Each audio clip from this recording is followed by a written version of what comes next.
Hey US Lit, thank you for an awesome live class today. I really appreciate your insight into those historical context issues. This video announcement is going to help you get going on your homework as well as pick up where we left off.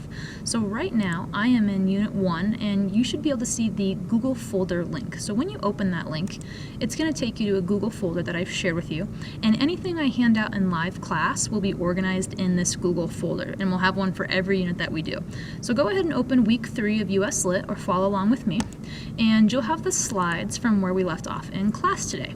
So what I would like you to do is grab your homework sheet that you should have. It should look like this.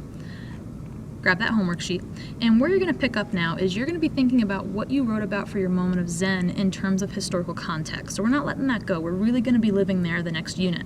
So I want you to look back at your moment of Zen, and I want you to look at what you wrote about, and I want you to add to those thoughts. What is the actual story in what happened or what you were writing about? And in this moment of your life, if that were to become a novel, a short story, or a memoir, what would that story be about?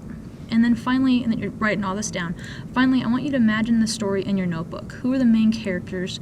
What is the main conflict? And what is the world like around them? So go back to your notebook, and you see I have a timer here for 6 minutes. Give yourself 5 or 10 minutes to actually sit and add to this. Go ahead and dig into what would the story be about. Now once you have that done, you can go ahead and begin your homework, which is to make a book jacket, an imaginary book jacket of what this story would look like.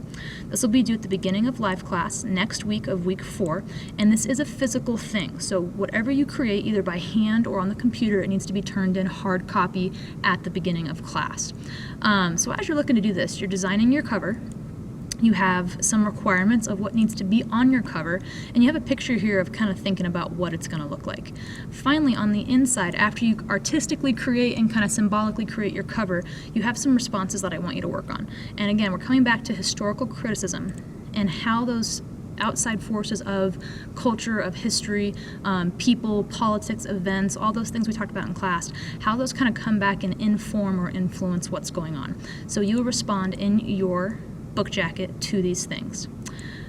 Once you have that done, I do want to offer you some extra credit. So we were going to watch a clip of The Little Prince in class today that is currently available on Netflix.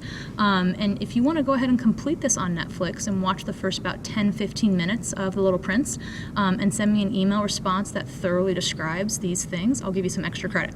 If you have any questions or don't have Netflix and still want extra credit, email me and I'll give you a different option. You can also look at what else we were going to end on in class today, kind of thinking about how are you feeling about the assignment and your homework. And it's going to be really important that you finish this homework this week, even though you're turning it in next week. The reason for that is I want you to do the skills this week, and if you let it bleed into next week, you're going to be kind of behind the ball a little bit because you're going to have work to do before class on Tuesday. So that being said, you have access to our handout, your homework, as well as the Google folder. You should be all set to rock and roll, and if you need anything, just let me know. Have a great rest of your day.